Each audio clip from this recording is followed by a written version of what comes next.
네, 이번 순서는 전직 의원들의 날카로운 시각으로 정치권의 이슈와 현안들을 깊이 있게 파헤쳐보는 맞짱 토론 시간입니다. 오늘도 최민희 전 더불어민주당 의원, 이원주 전 국민의힘 의원 두 분과 함께할 텐데요. 오늘은 특별히 최민희 전 의원의 개인 사정으로 최민희 의원은 화상으로 연결해서 진행을 하도록 하겠습니다. 두 분 안녕하십니까? 네, 반갑습니다. 네, 안녕하세요. 반갑습니다. 안녕하세요. 네. 네. 반갑습니다. 먼저 그 대통령과 당선인 간의 만찬 회동 이야기부터 시작을 하겠습니다. 늦은 회동, 또 오랜 회동이었는데요.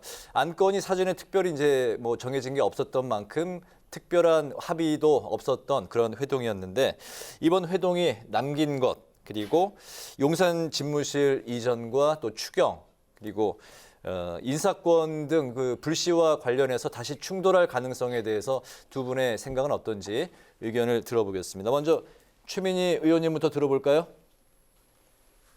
예, 우선 뒤늦게나마 당선인과 대통령의 회동이 이루어진 것은 국민의 입장에서 볼 땐 매우 다행한 일이라고 생각합니다. 그리고 이 회동이 이루어지는 과정이 문재인 대통령께서 먼저 손을 내미셨고 그것을 당선인이 받아들여서 이루어졌다는 점에서 저는 두 분이 좋은 결정을 하셨다고 보고 무엇보다 문재인 대통령은 아마도 마지막까지 국민께 예의를 다한 대통령으로 기억될 거라고 생각됩니다. 그래서 지금 말씀하신 몇 가지 쟁점 중에 사실 인사권과 관련하여서는 감사원이 감사위원 추천을 현 정부 하에서는 하지 않겠다고 당선인의 편을 들어줌으로써 어떻게 보면 기준이 하나 세워졌다는 의미가 있고요.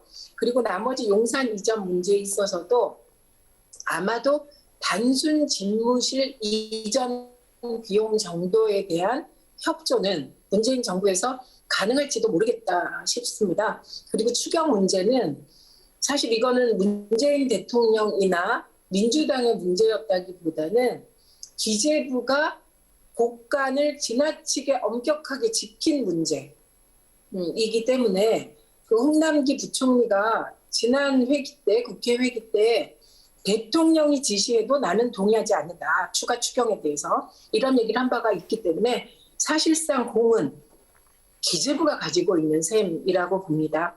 어쨌든 두 분께서 긴 시간 회동도 하고 분위기 자체는 화기애애했던 것 같습니다. 그래서 이후 실무협의 과정에서 두 분의 회동에 맞게 가능하면 협조하되 법과 원칙을 지키는 선에 그런 결론들이 내려지면 좋겠습니다.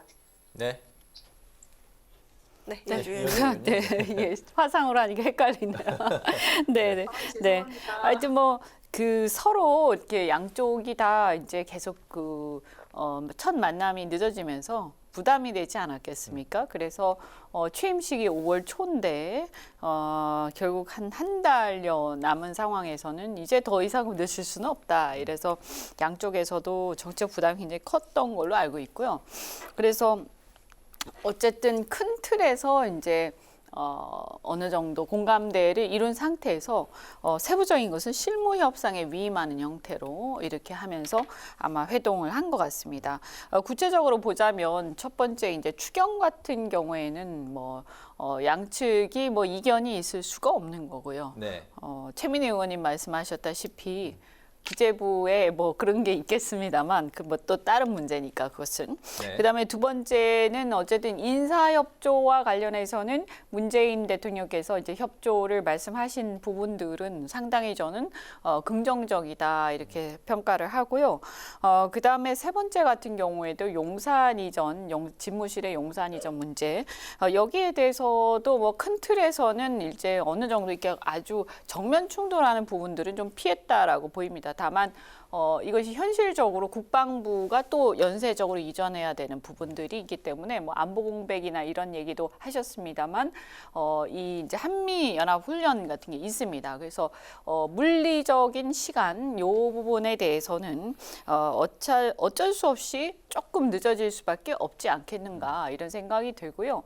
여하튼간에 이 물리적인 어떤 시간이 늦어짐 지고 또 그 과정에서 이제 출퇴근하고 이런 과정 또 그다음 경호 문제, 경호 체계를 새로 세우는 문제 굉장히 복잡한 문제들이 있는데 이 부분은 이제 하면서 좀 완결시켜 나갈 수밖에 없다 이렇게 보고 있습니다. 네. 자, 이제 오늘의 정치권 소식을 짚어보도록 하겠습니다. 새 정부 첫 국무총리 영순위로 꼽혔던 안철수 인수위원장 당 복귀를 택했습니다. 당 측근에서 차기 당권 그리고 차기 대권을 향한 안 위원장의 큰 그림이 아닐까 싶은데요. 이현주 의원님 어떻게 평가하십니까? 네. 뭐 저는 어느 정도 예견된 것이라고 생각이 됩니다. 또 어차피 안 대표께서는 지금 이번에 이제 단일화는 했지만 결국은 제3당의 후보로서 계속 대통령 그러니까 이 대권에 도전을 해왔던 상황이고요. 그래서 본인의 목표는 어쨌든 대권입니다. 그것은 분명하고요.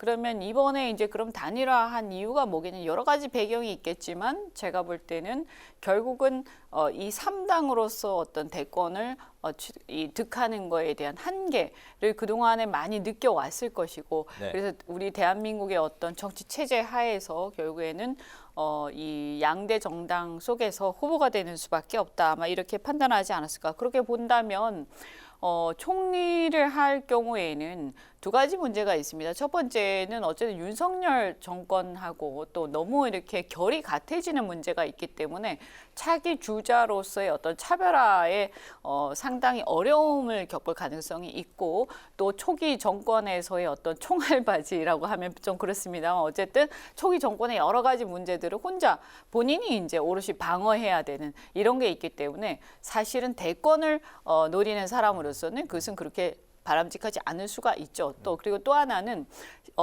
이 일정의 문제인데요. 사실은 전당대회, 그러니까 대권을 생각을 한다면 당권에 대한 생각이 분명히 있을 텐데 전당대회를 앞두고 봤을 때 전당대회 아무리 늦어도 내년 상반기에는 하는 거거든요. 그러면 총리를 맡았는데 정권 초기에 첫 총리가 자신의 어떤 정책 일정 때문에 총리를 맡았다가 금방 또 그만두고 이런 상황이 올 가능성이 있기 때문에 그래서 굉장한 정치적 부담이 있을 수밖에 없다. 또 예를 들면 전대가 경우에 따라서 좀 더 당겨질 수도 있는 것이고요. 그래서 아마 고심 끝에 결국에는 총리는 맡지 않는 것으로 하고 당 쪽에 좀 더 기반을 넓히고 이것은 뭐 본인이 얘기하신 건 아닙니다만 제가 볼 때는 결국에는 당권 도전하지 않겠는가 이렇게 예상을 하고 있습니다. 네, 네네. 최민정 의원님 이야기도 들어보겠습니다. 우선 안철수 위원장이 국무총리 영순이라는 건 일부 언론의 시각이라고 생각합니다. 안철수 위원장이 위원장을 맡는 순간 저는 사실상 국무총리는 안 맡는 것이 예견되어 있었다고 생각한 쪽이고요.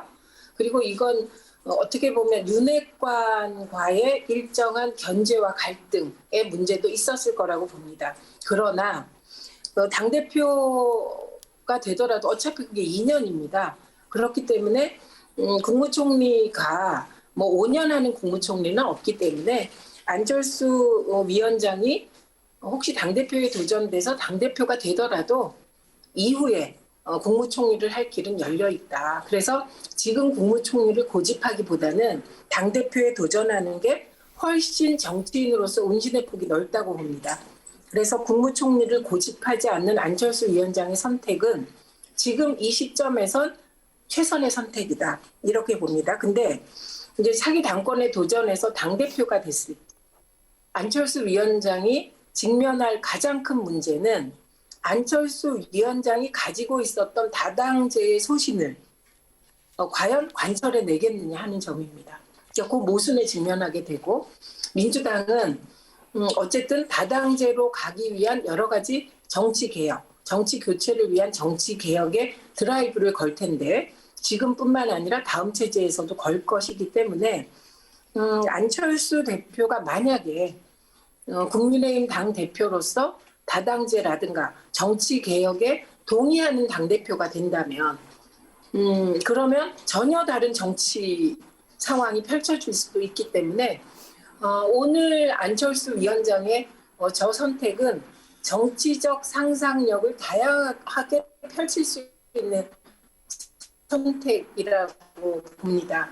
그리고 대권을 꿈꿨던 안철수 위원장이 국무총리로 가게 되면 이현주 의원이 말씀하신 윤석열 정부가 사실은 어느 정도 국정 수행 만족도를 올릴지 모르지만 집권 후반기로 갈수록 만족도는 떨어지게 되거든요. 그러니까 일정한 거리두기가 필요한 측면이 또 고려됐고 우리나라는 특이한 것이 국무총리가 대통령 된 예가 한 번도 없습니다. 이게 현실적인 건데 그거는 아마도 현 정부와의 관계 때문에 그런 것 같습니다. 그래서 오늘 안철수 위원장이 국무총리 하지 않겠다는 저 선언은 굉장히 정치적 상상력을 풍부하게 하는 선택이라고 봅니다. 네. 네. 서로 사실 아직까지 좀 껄끄럽지만 한 배를 타게 된 이준석 대표와 안철수 위원장 동거라고 해야 될까요? 관계는 좀 순조로울지 어떻게 전망을 하시는지 이현주 전 의원님부터 들어보겠습니다. 뭐 이제는 뭐 선택의 여지가 없는 거죠. 어떻든 안철수 위원장께서도 당에 착근을 하기 위해서는 이준석 대표하고 너무 지나치게 충돌을 하는 것은 리스크가 커지는 것이고요. 이준석 대표 같은 경우에도 사실은 그동안 어떤 면에서는 이제 윤핵관들하고 약간 대립각을 보여왔었는데 본인의 어떤 정치적 어떤 기반 이런 것들이 지금 상당히 어떻게 보면 취약해진 상황입니다. 그렇기 때문에 이 윤핵관하고의 관계도 그렇게 매끄럽지 않았던 상황에서 안철수 그러니까 상당히 이제 유력 차기의 어떤 당권으로서 유력시된 안철수 위원장하고도 이렇게 극단적인 대립을 할 경우에는 이 당에 이 설 자리가 없지 않겠나. 그래서 그런 것을 굉장히 이준석 대표는 영리한 사람이기 때문에 거기서 어떤 접점을 좀 찾아낼 것이다. 저는 이렇게 생각을 하고요. 그래서 그런지 안 대표가 국무총리로 가기를 좀 바랬던 것 같기는 한데, 네. 정치는 또 원하는 대로 항상 되는 건 아니기 때문에 또 어제의 적이 오늘의 동지가 될 수도 있는 거 아니겠습니까? 그래서 구도에 따라서는 저는 이것을 굉장히 상상의 범위긴 합니다만 저는 차후에 안 대표와 안 위원장과 이준석이 손을 잡을 수도 있다. 이렇게 생각을 합니다. 네, 최민희 의원님. 우선 오늘 안철수 위원장이 당장의 당대표가 되는 게 아니라 당대표 임기가 좀 남아있지 않습니까? 그러니까 여유 있는 대응을 한 것은 우선 이준석 대표와의 갈등을 피하겠다, 지금은. 이런 마음을 표현한 것이라고 봅니다. 그래서 당대표를 놓고는 두 사람이 갈등을 벌일 수가 없다. 이 부분은 명확하고요. 그런데 저는 이준석 대표가 지금 장애인 갈라치기를 하는 게 아니냐, 장애인들 단체도 갈라치기 하는 게 아니냐라는 지적을 받고 있는데요. 지금까지 보여준 모습이 화합의 정치라기보다는 마치 문제점을 지적하고 문제점을 지적하는 과정에서 갈라치기 형식의 갈등형 리더십을 보여줬기 때문에 젠더 갈라치기도 마찬가지고요. 그래서 그 리더십 유형이 하루아침에 바뀌긴 어렵다고 봅니다. 그리고 장기적으로 보면 두 사람은 사실 화합하기가 힘들죠. 차기 대권을 놓고 경쟁하는 구도가 이루어질 것이다. 이렇게 보기 때문에 화합은 어렵지만 어쨌든 지금 갑자기 충돌을 하는 그런 상황은 피한 상황으로 봅니다. 그리고 오히려 이 대목은 안철수 위원장 입장에서는 이준석 대표의 대표로서의 평가가 어떠냐에 따라서 차기 대표 당선 등 입지가 결정되기도 하기 때문에 정중동의 행태랄까요? 저는 안철수 위원장 입장에서는 지금 굳이 이준석 대표와 갈등을 일으켜서 좋을 것이 없다. 그래서 저는 오늘 안철수 위원장이 총리직은 안 하겠다라든가 그리고 이준석 대표와의 갈등을 피한 이 행태는 대선을 거치면서 안철수 위원장의 장이 어느 정도 성숙했는지를 보여줬다고 생각합니다. 그래서 오늘은 안철수 위원장이 정치적으로 좋은 태도를 보인 하루라고 봅니다. 네.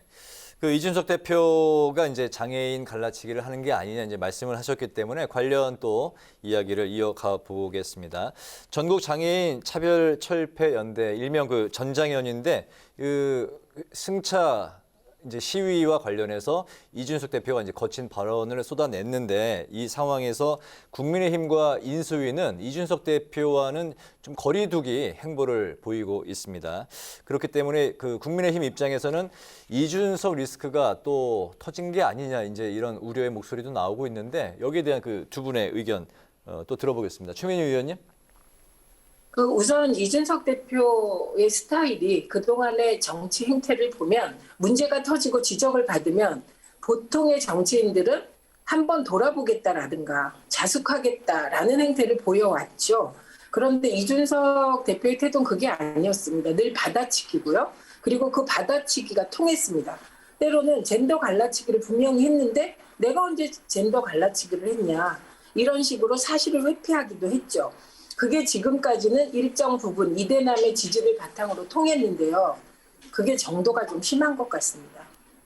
그러니까 장애인 차별철폐연대의 장애인 이동권 문제는 우리가 이동권이라고는 얘기하지만 그게 사실은 만약에 그 보통 사람들이 이동권을 제한당한다면 가만히 있겠습니까? 장애인들도 이동할 수 있는 권리가 있어야 하고 그러려면 사회적 인프라가 필요하지 않습니까?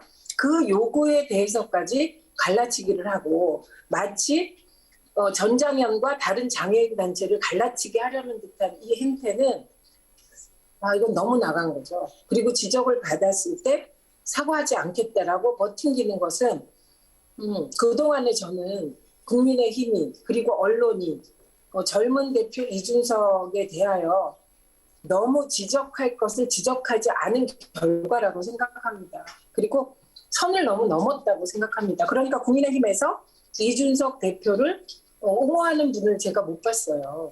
그러니까 또 그런 문제에 대해서 이준석 대표가 오히려 용산으로 청와대 이전하는 게 더 문제가 아니냐는 취지의 얘기를 하잖아요. 저는 이번에 그런 식의 갈등 유발형 정치 태도에 대해서 이준석 대표가 다시 한번 생각하는 계기가 되기를 바랍니다. 네네. 이현주 의원님. 네, 이제 이런 갈라치기 정치, 그러니까 남녀 또는 뭐 이렇게 지금 장애인, 비장애인 뭐 이런 식의 어떤 갈라치기 정치는 사실은 이제 서구에서 먼저 시작이 됐죠. 근데 왜 이런 것들이 시작이 되냐 하면 점점 이제 사회주의 몰락 이후에 좌우의 이념 대립이 이제 희미해져 가고 점점 다 제3의 길을 막 외치면서 이념 차이가 없어져 가고 있어요. 그러다 보니까 어떤 전선을 그어서 국민들한테 표를 호소를 해야 되는데 네. 이 뭐 전선을 뭘로 걸지가 헷갈려져 버리는 거죠. 그래서 서구에서부터 사실 그러한 갈라치기 정치가 일종의 이제 PC 정치적 올바름의 그런 어떤 일종으로 해서 이렇게 나오고 있는데 우리나라도 결국에는 그런 어떤 서구에서 있었던 그런 흐름들이 우리나라도 이제 온 것이다. 그래 이거를 이제 이준석 대표가 적극적으로 활용하고 있는데 사실 이 부분은 서구에서도 그다지 성공했다라는 평가를 못 받고 있고 특히 이제 트럼프 같은 경우에는 일단 지금 현재 상황을 보면 실패한 것으로 보이지 않습니까? 그래서 조금 조심해야 될 필요는 특히나 이번 남녀 문제에도 사실 대선에서 우리가 여성의 표를 오히려 잃는 그런 반작용이 있었기 때문에 큰 성과가 있었다 보기도 어렵고요. 더더군다나 장애인은 또 남녀라든가 뭐 노조 문제를 이런 거하고 별개로 절대적 약자에 해당이 됩니다. 그러니까 남녀 뭐 이런 다른 문제들은 일종의 상대적 약자이기 때문에 그 상대가 약자냐 더 강하냐 더 약하냐에 따라서 그것이 일정하게 또 설득이 있을 때도 있습니다. 경우에 따라서. 근데 장애인은 절대적 약자고 사람들이 대부분의 다수 대중들이 장애인으로 인해서 불편함에 대한 것은 대개 우리 공동체가 그것을 용인하는 수인하는 정도의 그런 수준에 와 있기 때문에 더더군다나 보면 장애인의 실질적으로 우리가 지역구 활동 같은 거 해보면 장애인과 그 장애인의 부모의 삶을 보면 도저히 그것은 사실 약간의 어떤 거친 언사로 이게 주장을 한다고 해서 그 어떤 부수적인 걸 가지고 비판하기에는 상당히 어렵지 않는가. 그래서 저는 오히려 우리 당이 자유를 추구하는 정당이기 때문에 장애인의 이동권을 생존권으로 보기보다는 일종의 장애인의 어떤 이동할 자유, 그리고 신체적 속박으로부터의 자유 이런 측면에서 우리 당이 좀 더 적극적으로 저는 주장해야 되는 사안이라 이번 같은 경우는 상당히 공감을 좀 얻기 힘든 상황이 됐다라고 봅니다. 네. 네, 이제 마지막 질문인데요. 길지 않게 한번 들어보도록 하겠습니다. 사실 방송 시작부터 가장 먼저 여쭙고 싶었던 질문인데 흐름상 이제 질문을 드리는데요. 지방선거가 다가오고 있습니다. 최 의원님, 남양주시장에 출사표를 던지셨어요. 출마 배경과 각오 한 말씀 한번 들어볼까 하는데요. 지금 현재 그 남양주에 계신 건가요? 네, 제가 이번 주 월요일 날 남양주 시장 출마 선언을 했습니다. 이게 제게는 너무 자연스러운데 제가 워낙 중앙에서 활동하다 보니 일부 중앙의 지지자들께서 좀 당황하시기도 했습니다. 그런데 우선 첫 번째는 남양주에 살다 보니 남양주를 사랑하게 돼서 남양주를 발전시키고 싶다는 그 열망이랄까? 그런 게 쌓여 있고요. 남양주가 신도시 개발 그리고 30, 40대 인구 유입으로 지금 폭풍 성장 중에 있습니다. 이 폭풍 성장 중인 남양주를 잘 이끌 수 있는 리더십이 필요한데 저는 입법 그리고 행정 그리고 언론, 방송 그리고 시민운동을 통해서 정말 많은 경험을 쌓아왔습니다. 그래서 이번에 제가 가진 모든 역량을 가지고 폭풍 성장 중인 남양주가 내가 남양주 시민이다라고 자부심을 가질 수 있도록 100만 도시의 기반을 쌓는 일을 하고 싶다. 그래서 제가 정치를 시작한 이후 하고 싶은 일을 하는 건 처음입니다. 네. 다음 주부터는 저희가 좀 보기 어려워지는 거 아닐까 싶은데요. 네. 네, 그렇습니다. 저 되게 아쉽고요. 그리고 늘 따뜻하게 방송을 했고 특히 이현주 의원님과 제가 많은 부분에서 동의할 건 동의하고 서로 이견이 있더라도 이해하려고 했기 때문에 좋은 토론이 됐다고 생각해요. 그래서 국회 방송에 못 나가는 건 아쉽지만 응원해 주십시오. 저는 정치 시작하고 처음으로 하고 싶은 일을 하는 것입니다. 그게 남양주를 100만 도시로 만들고 그 기반을 쌓는 일입니다. 네, 좋습니다. 오늘 마지막 인사를 듣는 것 같은데 혹시 앞으로 못 뵙더라도 네, 앞으로 정치적으로 왕성하게 활동하시는 모습 잘 지켜보도록 하겠습니다. 네. 네, 그리고 반면에 이현주 의원께서는 파이팅하세요. 네. 또 경기지사 후보로 거론이 됐었는데 불출마를 선언하셨는데 이거 혹시 부산시장을 바라보신 건 아닌가요? 그런 건 아니고요. 네.